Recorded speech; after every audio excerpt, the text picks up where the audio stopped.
Righto guys, quick short video. What you'll see when you get here, bog, 5-star bog, pens in there, a graffiti on the wall if you like. Bridge, Pup built this. If it collapses, blame him. He'll be giving the chat tomorrow about the fire brigade, and then it'll take you up the path. Obviously sign telling us where we are.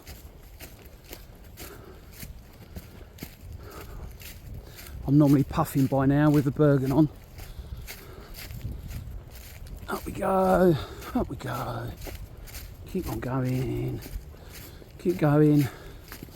4-tonners are just round the bend. In the distance there, we've got a little tent. That's where we do our plinky stuff. The old air ride. Doing that with you tomorrow. There's the canopy.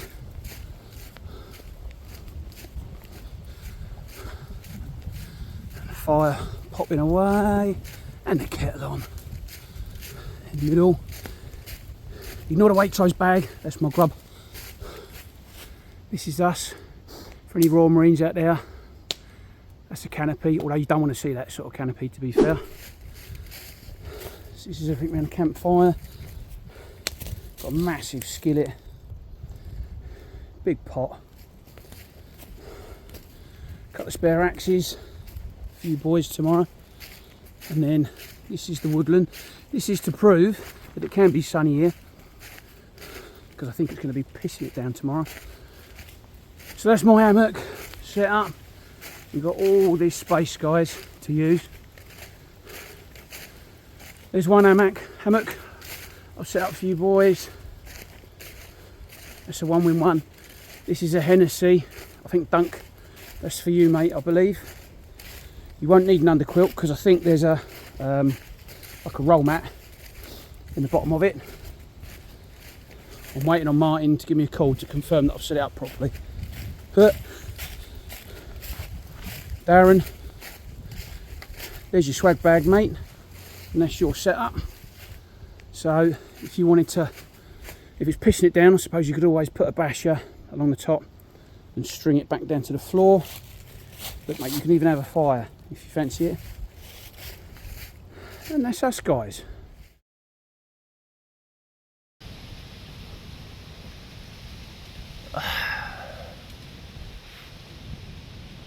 Let's have a look around.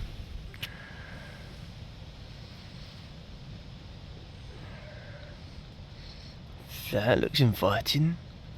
Let's go over there and get warm by the fire. Welcome back to APAD Outdoors. I am over at Embers Woodcraft today. I've had my coffee, so as you can already see I'm a bit more chirpy, so happy days. Right on. Hi Jason, nice to meet you. First things first, tell me and tell the viewers and tell everyone else out there what you have created here in terms of Embers Woodcraft. Where did the name come from?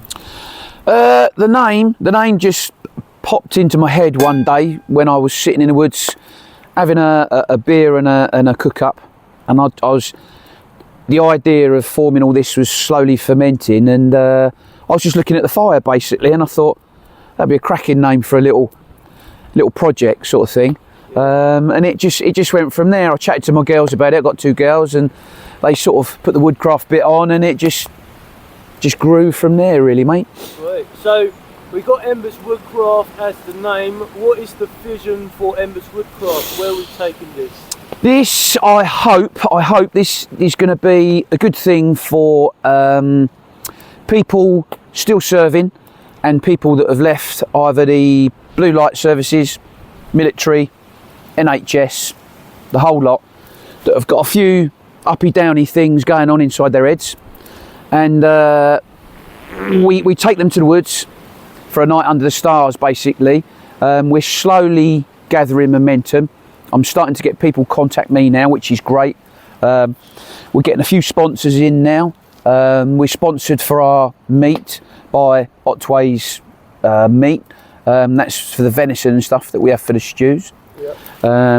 We've had some people donate some hammocks just recently. A guy called Mark up in Scotland, who I won't say too much because that could be a possible another project for next year that we're slowly looking at for the guys and girls that come with us. And the more sponsorship we can get, the better stuff we can do. You know, we pay for everything here anyway. It's free. It's buckshy. You know, no one has to pay a penny. Just bring their kit, and yeah. So bigger and better things next year, hopefully. But we're slowly building up momentum. We're slowly getting there. That's good. That's good. So what we've got here initially is a woodland with yourself and a team of people that are coming together for the mindfulness for other individuals. Is that correct? 100% correct. It's not, we can't fix people. You know, we're not therapists and stuff. And we make that very clear. But what we can do is provide this setting in the woods, which is fantastic, and that does its job in turning the volume down on its own. And yeah, it's just such a good thing being out here. You know, we try and provide a couple of interest lessons for people, just so we're not just sitting here staring at each other. And that can be anything that anyone points out to me that says he's an interesting guy or she's an interesting lady. We've got next year we've got a lady called Alison. She's going to do some deer prep with us, which is fantastic. We've got a survival specialist coming next year. What else have we got? January we've got the state detective coming. He's a guy who does a lot of cooking outdoors with all his sauces and stuff. He's happy to come and visit.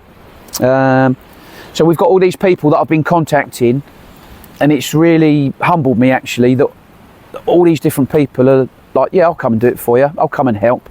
Everybody wants to help. Yeah, it's good. And that's such an amazing thing. One final question, Jason. Yes. Everyone that's viewing, anyone on social media, anyone on YouTube watching this now, what is your message to them? My message to them is if you're watching and you're, like we said, ex-services, ex-blue light, and even NHS, you know, anyone like that, and you are having a few mental problems, you know, if the volume's too loud, like I said, inside, then get in touch with us. We'd love to take you. You know, like I said earlier on, we can't fix you, but we can provide a night under the stars. You'll have a couple of interest lessons. We'll have a very gentle mental health check-in. There's no delving deep into your past. You don't have to say anything if you don't want to say anything. And just spend the night with like-minded people, a bit of banter later on in the evening, and get your head down, bacon roll in the morning, and away you go. Hopefully feeling a little bit better. Yeah, amazing. Well, thank you very much, and we'll see you again. No.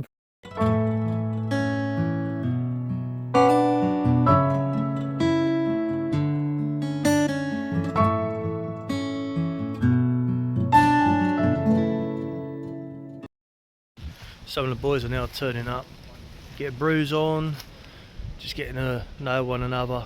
You know, it's an initial meet which I find most difficult. You know, when you're going somewhere and you haven't been there before, you know, it's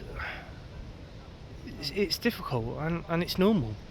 You know, it's normal to feel a bit anxious about meeting someone you've never met before. Well, you don't know them and they don't know you. So that initial like meeting and getting that cup of coffee and introductions, and it's just all part of it, isn't it? You know, it's all part of it, and after a while, you know, give it 5-10 minutes, a bit of banter starts and you start, you know, poking.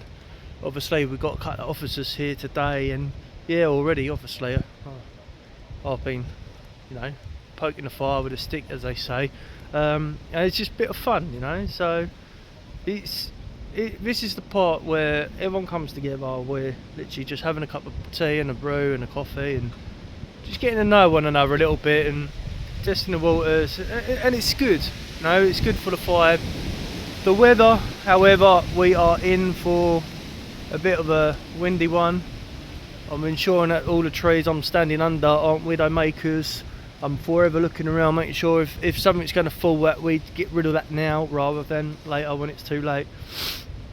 We've got quite a few bashers set up and obviously the outdoor kitchen is being assembled as we speak. So we're going to introduce you to a few other people as we go on, and yeah, we'll see what this video brings. Hopefully you all will have a better understanding of what Embers Woodcraft is all about, and you yourself fancy getting involved and drop Jason that message. So we'll check back. Hi Simon, nice to meet you. Can you please introduce yourself, how you know Jason and how you come about to help out and become a member of this great thing we've got going on here? My pleasure. I've known Jason through his friend Martin, all the para-reg type chaps, for 30 years now. So we've been around each other for a long time. I'm an ex-soldier and ex-firearms instructor. So being in the woods and things like that is quite second nature to me. And when I heard about this project, I thought this is what a lot of people really need. Undocumented, quiet time for people to have a think about themselves and how they fit in the world. It's a wonderful space, as you can see. Well, you can't see because that's a tentage behind me. In a quiet wood in Kent, with no pressures. Sat around a fire, talking if you want to, not talking if you don't want to. It's a perfect tonic for everybody. So I recommend it most highly to anybody who just feels they need a bit of headspace or a bit of time for themselves to breathe. All the best to all of you.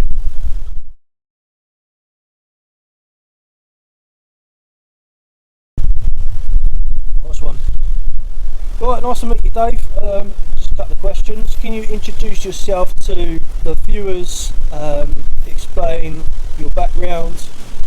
Can you also say about what Embers Woodcraft means to you and your involvement, what you're here today doing, and then any message for the viewers that are potentially watching our video today? Yeah, sure. My name's Dave Thurston. I spent 10 years in the military, and then following on for that I did 30 years in the fire service.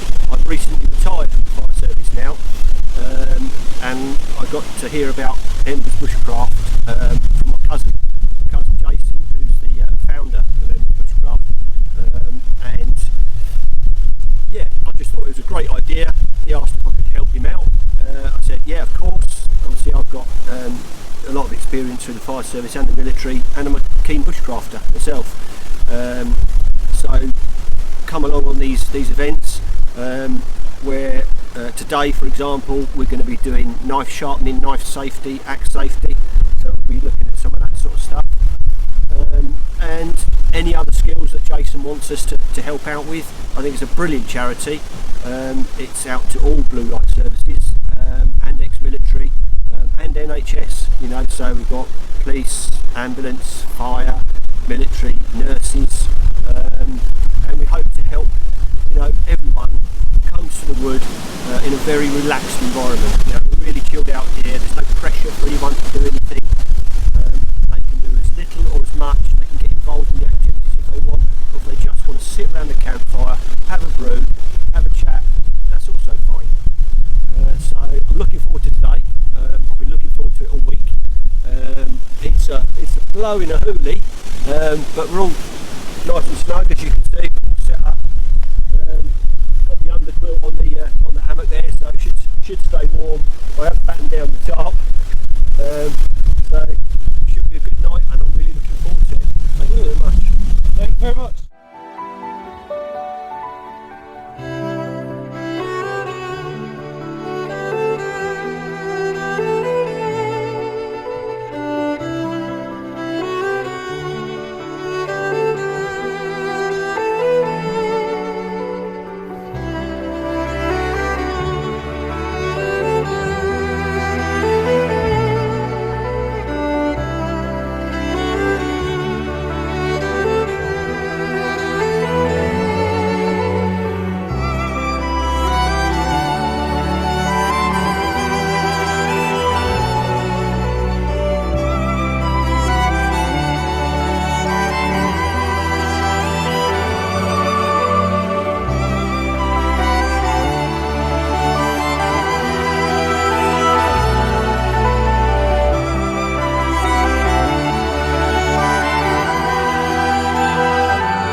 stories to tell when it comes to personal things that you've experienced in life, either through normal life or through the jobs that you actually do. Because in the emergency services or in the military, we are exposed to things that the Joe public aren't ordinarily going to go and see. And I think for me, yeah, I've been to lots of nasty road traffic collisions, house fires, got several things. So the 3rd of December, long story short, called to what was a firework, licensed firework facility. The owner chose not to tell the truth. Limited firefighting operations. There were a number of factors, and I mentioned this earlier. You get what you call the incident pit or the Swiss cheese effect. A number of things occurred, and in isolation, ordinarily you wouldn't end up with some occurrence, some incident happening. But on this particular day, it seemed to be a series of things that occurred, and it all aligned, and we ended up with a big bang. And after that big bang, the service lost 2 good managers and people. But those 2 managers, or 2 people, one was Brian Wembridge, I can name that name.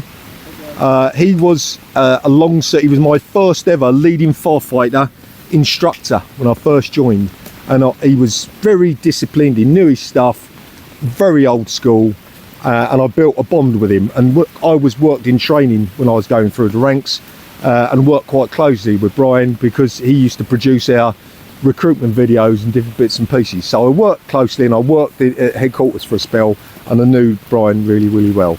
The other unfortunate person to lose their life was a really good friend of mine, was Jeff Wicker.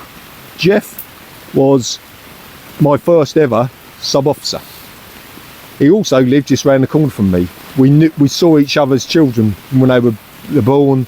We grew up, we was close as families. He'd do work for me, I'd do work for him. So they were 2 close people that were fatally wounded on those days.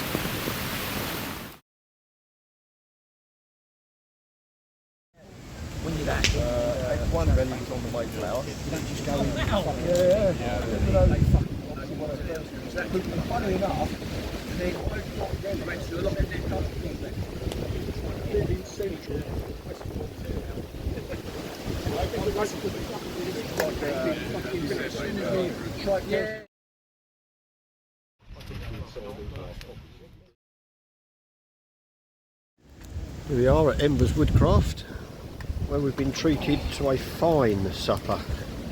Look at that venison curry. Oh, there's a couple of sticks of cinnamon in here, so It's all gone quiet. I think those. Yeah, I'll let you know how it goes. Blooming lovely. If you don't have to say anything at all, no obligation whatsoever, but it's a kind of safe place. You know, we've all been through enough life experience to be able to have a conversation. The main thing really is, like we heard earlier, what works for you to help yourself and your mates out. So you might learn from each other what's useful in terms of your mental health.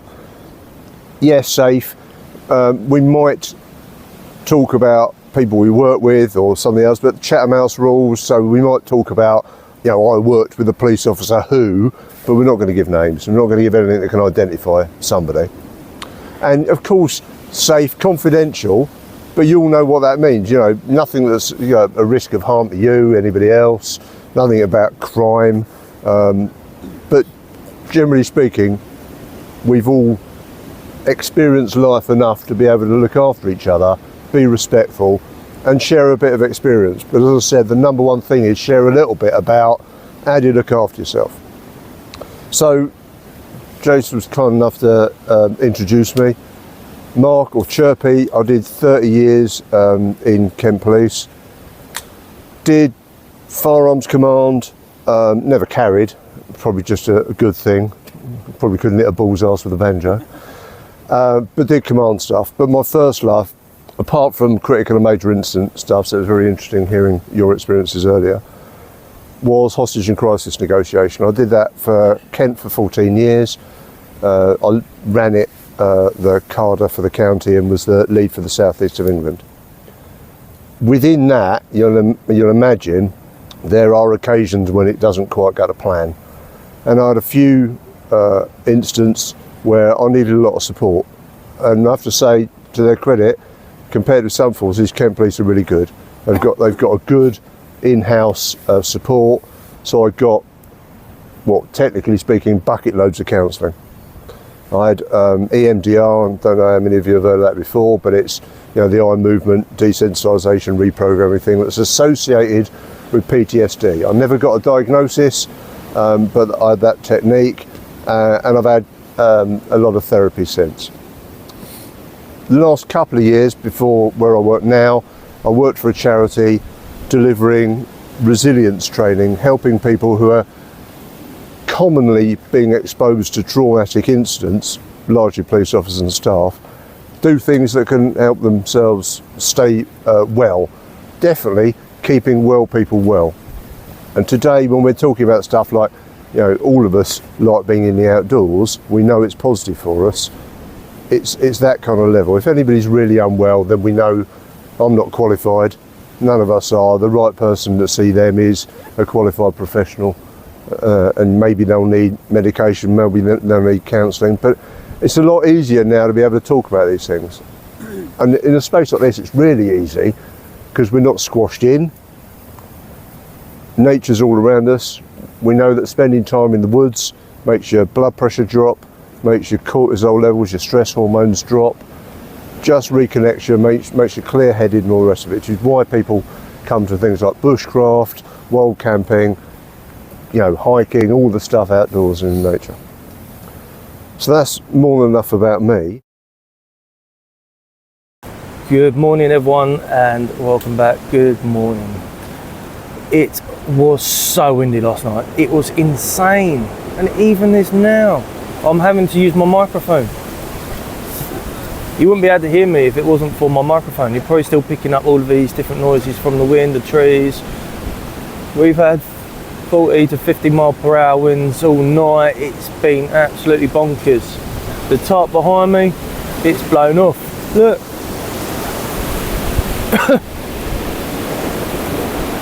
So yeah, we've had quite a bit of felled trees, we've had quite a bit of destruction, but we are all still here. It doesn't mean like we're coming out and putting ourselves in danger because we got rid of the dead trees. It means that, it's been a bit more adventurous. Not all camps are going to be like this, but certainly last night this one was, and it was a lot of fun. As you can see behind me now, all the tarps picking up, so we're going to have to secure that very shortly. I'm going to turn my camera around and we're going to go have a look at this breakfast, because I heard breakfast is on the go and it is looking good.